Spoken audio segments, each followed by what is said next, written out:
Dear brothers and sisters, November 27th, the Feast of Our Lady of Grace, isn't just another day on the church calendar. It's a spiritual doorway, a quiet opening where heaven bends down to touch the earth with uncommon tenderness. Padre Pio once said there, "When Mary visits the world, graces flow like rivers. And here's what matters. You could miss graces destined for you if you don't know what to do." Padre Pio revealed three actions, three movements, both interior and exterior, that according to him, open the soul like a window before the light. Stay until the end, because the third practice is the most powerful, and almost nobody does it. What you're about to hear can change your prayer life, your home, and your spiritual journey. If you feel like you need a special grace right now, write in the comments, "Our Lady of Grace, intercede for me." Your words help this message reach others who need it. Padre Pio didn't just talk about receiving graces in theory. He lived these practices and taught them quietly to his spiritual children. These aren't complicated rituals. They're simple gestures rooted in genuine faith, the kind that moves heaven because it comes from a humble heart. How many times have you prayed for something and felt like your prayer floated away into nothing? Padre Pio understood that frustration. He knew the ache of waiting. But he discovered something crucial. There are specific ways to position your soul to receive what heaven wants to give you. It's not about earning graces through works. It's about opening yourself so completely that when Mary passes by with her hands full of blessings, she finds your heart ready. November 27th is that kind of day. It's when the spiritual atmosphere shifts just enough that what seemed impossible becomes suddenly within reach. Padre Pio called it a day when Mary walks among her children looking for open hands and open hearts. The three practices he revealed won't take hours, but they require something more precious than time: sincerity. They ask you to drop your defenses, to let go of what's blocking you, and to trust that Our Lady sees exactly what you need, even when you don't have words to name it. The first practice happens in the quiet of early morning. The second touches hidden wounds we carry. And the third, that's the one that makes people pause, the one Padre Pio did discreetly, almost hidden from view. Don't let this day slip past like any ordinary day. Right now, heaven is inviting you to receive something you've been waiting for, perhaps for months or years. And Padre Pio, from his place with the saints, is still guiding souls toward Mary's open hands. Before we dive into the three practices, you need to understand why Padre Pio held this feast so close to his heart. Throughout his life, Padre Pio experienced graces that couldn't be explained by human logic. The stigmata, the ability to read souls, bilocation, miraculous healings. But when people asked him how these things happened, his answer was always the same: through Mary's hands. He would say, "I am nothing but a poor friar who prays." But Our Lady, she is everything. Every grace that comes from God passes through her hands first. That's not poetry. That's theology, lived in real life. Mary isn't just a holy figure we honor from a distance. She's actively involved in bringing heaven's gifts to earth. When we talk about graces, what do we mean? In simple terms, a grace is heaven's help breaking into your everyday life. It's that unexpected door that opens when everything seemed closed. It's the peace that floods your heart when anxiety had a grip on you. It's the healing of a relationship you thought was dead. It's provision when you didn't know where it would come from. Graces are God's way of saying, "I see you, I know what you need, and I'm moving on your behalf." And Mary carries those graces to us. Think of it like this: when you need something from someone important, having a trusted friend vouch for you changes everything. Mary is that friend, but infinitely more powerful. She brings our needs before her Son with a mother's authority, and Jesus, who never refused her anything during his earthly life, still doesn't refuse her now. Padre Pio used to tell his spiritual children, when you need something, go to Mary first. She knows how to present your case to Jesus better than you ever could. He wasn't diminishing prayer to Jesus directly. He was revealing a secret path that heaven itself established. But here's where it gets personal. Graces aren't floating around waiting to randomly land on people. They're waiting for receptive hearts. They're waiting for souls that have prepared a place for them to take root. That's exactly what these three practices do. They're not magical formulas. They're acts of faith that position your soul to receive what Our Lady is already trying to give you. Padre Pio taught practical steps. He'd say, don't just talk about faith. Don't just read about devotion. Do something. Move your hands, bend your knees, open your mouth in prayer. Heaven responds to action rooted in trust. So approach these practices not as religious homework, but as invitations. Our Lady is standing at the door of your heart on this feast day, and she's not empty-handed. The question is, will you open the door? Will you make the simple gestures that tell her, yes, I'm ready. I trust you. I need what you're bringing. The first one happens at a time when most people are still asleep. In the silence of early morning on this holy day, before the world wakes up, make the first gesture. Padre Pio used to say that Mary visits first the homes that open from within, not those that merely repeat words on the outside. The first practice is so simple it seems small, but that's exactly why it's powerful. A simple soul attracts simple graces, and simple graces transform lives. Here's what you do. Wake up early, even if it's just 15 minutes before your usual time. Don't reach for your phone. Don't turn on the TV. Don't start planning your day. Instead, find a quiet spot, kneel down, and say just this: Mother, I open my heart to you. Nothing more, nothing less. Saint Teresa warned, a door that opens with humility lets in all the light. Few people actually do this. Will you? You might be thinking, that's it. Just one sentence. Yes. Because what matters isn't the length of your prayer, it's the disposition of your heart. Padre Pio would say, stop trying to impress heaven with fancy words. God isn't interested in your vocabulary. He's interested in your honesty. When you kneel before dawn and speak those simple words, you're not reciting a script. You're making yourself vulnerable. You're admitting you can't do this alone, that you need help, that you're opening the door to let grace come in. There's something sacred about the early morning hours. The world is quiet.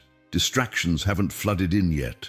Your mind is fresh, and spiritually, there's a reason why saints throughout history have treasured these hours. It's when heaven feels closest, when prayer doesn't have to fight through the noise of a busy day. You don't have to wake at 2:30 like Padre Pio did, but on November 27th, give Mary the first moments of your day before you give time to work, to worries, to your to-do list. Give those moments to her. Kneel wherever you are and open your heart with those simple words. Then stay there for just a minute in silence. Don't rush off. Let that openness sink in. A woman named Maria struggled with anxiety that kept her awake at night. On this feast day, she set her alarm earlier, knelt by her bed and whispered those words. She felt something shift, like a weight lifting. It wasn't dramatic, no visions or voices, just peace. And that peace stayed. Small shifts began happening. Her son called after months of silence. An unexpected check arrived. Nothing miraculous by worldly standards, but to her, it was everything. That's what this first practice does. It cracks open the door just enough for grace to slip through. And once grace enters, it doesn't stay small. It grows. It spreads. It touches everything. This isn't about performing a ritual correctly. It's about sincerity. You can say those words perfectly and feel nothing if your heart isn't truly open. Or you can say them clumsily, with tears running down your face and doubt in your mind, and heaven will hear you loud and clear. Padre Pio knew the difference. He could read souls. He knew when someone was going through the motions versus truly surrendering. So on November 27th, before the sun rises, before your day takes over, give Mary that moment. Open your heart with words so simple a child could say them. Trust that she's listening, that she's been waiting for you to make that gesture, and that she's already preparing the graces you need. But that's just the beginning. There's something else Padre Pio taught, something that touches a deeper place where spiritual blockages often hide. Now we come to something deeper, something that deals with the hidden barriers most of us don't even realize we're carrying. Padre Pio called this the secret to receiving what won't arrive otherwise. I'm going to be direct with you. This practice makes some people uncomfortable because it requires them to let go of something they've been holding tight. Here it is. On the feast of Our Lady of Grace, forgive someone in silence, even if that person doesn't know, even if they never asked for forgiveness, even if they don't deserve it by worldly standards.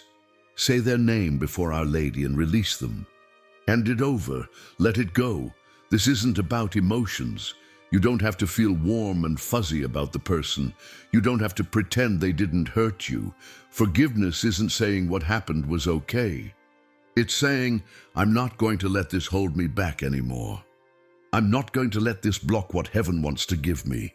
Because here's what Padre Pio taught clearly. See, the soul that holds resentment prevents Mary from entering.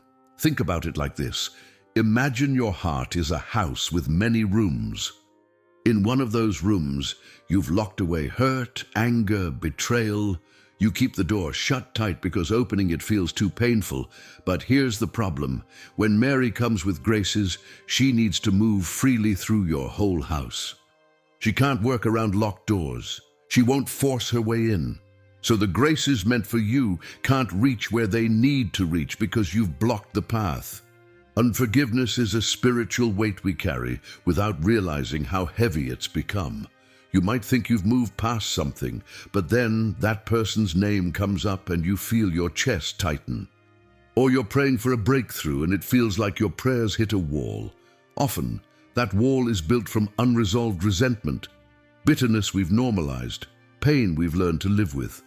Padre Pio would tell his spiritual children, you're praying for graces while holding grudges. You're asking Mary to fill your hands while your fists are clenched. Open your hands first. Release what you're gripping. Then see how quickly heaven responds. He wasn't being harsh. He was being honest. So here's how you do this practice. On November 27th, sit quietly before an image of Our Lady. Bring to mind the person who hurt you. Maybe it's someone recent. Maybe it's from years ago. Maybe it's even someone who's passed away. Say their name, either out loud or in your heart, and say something like this. Mary, I give this person to you. I release them. I forgive them. I ask you to break whatever chain is connecting my pain to their actions. Set me free. You might need to say it more than once. You might need to say it with tears. That's okay. What matters is that you make the gesture, that you choose to open that locked room and let Mary in. Robert's brother had cheated him in a business deal years ago. They hadn't spoken in 5 years. On this feast day, Robert knelt and said his brother's name. He forgave him, not because his brother deserved it, but because Robert needed to be free. 3 weeks later, his brother called. The relationship didn't instantly heal, but something inside Robert had shifted. The anger that had poisoned him for years was gone. That's the power of this second practice. It doesn't just change your relationship with the person you forgive. It changes you. It clears the path for graces that have been waiting to reach you. Maybe right now you already know who you need to forgive. Maybe a name just came to mind. That's not coincidence. That's the Holy Spirit nudging you. Don't ignore it. But now we come to the third practice, the most powerful one, the one Padre Pio did quietly, almost hidden from view. Before we get to that third practice, I want to share something that can deepen everything we're talking about here. If you're serious about strengthening your prayer life and connecting with Padre Pio's spiritual wisdom, we've created the ebook, The Power of the Rosary with Padre Pio. miracles, protection, and divine graces. This resource will help you pray the Rosary with greater devotion, discover miracles and testimonies of its power, understand Padre Pio's most impactful teachings about prayer, and receive a 30-day prayer guide with daily intentions. You'll also access special prayers for protection, healing, and freedom. The Rosary was Padre Pio's greatest weapon, and today it can be yours too. To download it, just click the link pinned in the comments. Now back to that third practice that changes everything. Few Catholics know about this gesture that Padre Pio performed discreetly, almost hidden, and that he personally recommended to his spiritual children. This is the practice that transforms not just you, but your entire home. Here's what you do. Take a miraculous medal. If you don't have one, use an image of Our Lady of Grace. On November 27th, place the medal or image against your front door for a few minutes and pray the shortest prayer that exists. Mary, go before me and pour out your graces upon this home. That's it. Simple, brief, but incredibly powerful. Padre Pio used to say that Mary visits the doors that invite her, and that this simple gesture transforms the spiritual atmosphere of a household. He insisted, the home that welcomes Mary welcomes grace itself. Why does this work? Because you're making a physical act of faith. You're not just thinking about inviting Mary in. You're actually positioning something sacred at the threshold of your home, the place where the outside world meets your private space. You're saying, before anything else enters here, before any worry, any negativity, any spiritual attack crosses this threshold, I'm asking Mary to go first. I'm asking her to sanctify this space. Do this with faith, with reverence, with interior quietness. Don't look for signs or supernatural feelings. Look for peace. Many people have testified to light entering their families, unexpected reconciliation, protection from envy and negativity, and even professional opportunities opening up after this small act of love. Think of your home as spiritual territory. Every day, things try to enter, stress from work, arguments, fear, doubt, exhaustion. But when you consecrate your doorway to Our Lady, you're establishing that this is her territory now. And where Mary dwells, evil cannot take root. Padre Pio knew this personally. His own cell, his own space, was protected by this devotion. He would say, I sleep peacefully because Mary guards my door. So don't skip this practice thinking it's too simple to matter. The simplest gestures often carry the deepest power. When you place that medal at your door and speak that prayer, you're doing what Padre Pio himself did. You're inviting the Mother of God to be the guardian of your household, the protector of everyone who lives there, and the channel through which heaven's graces flow into your daily life. This isn't superstition. This is sacramental living.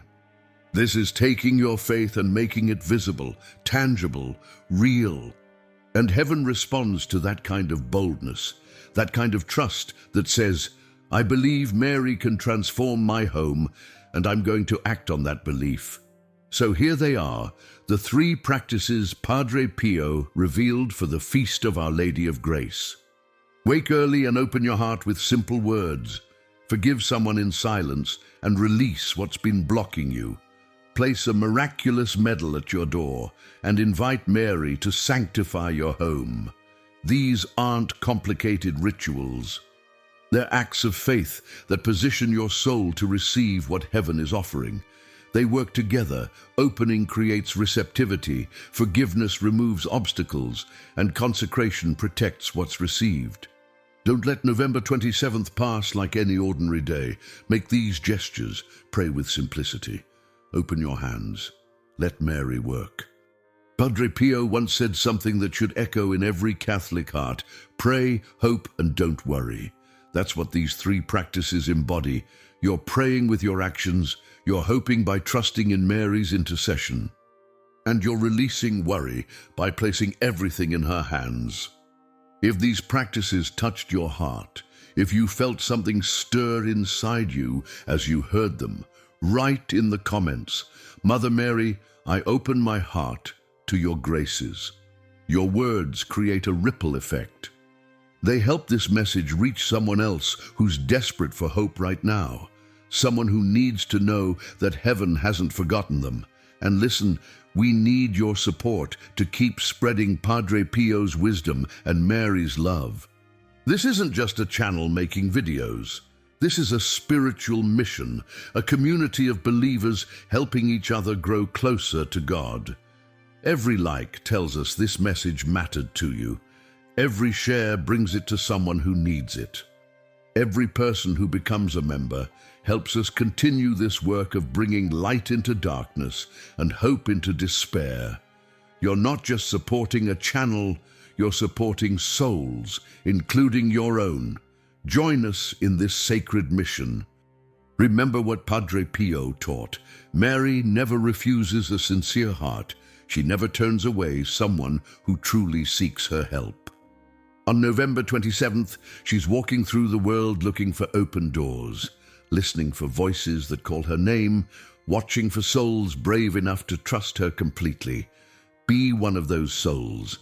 Do these 3 practices, and watch what happens when you give heaven permission to work in your life.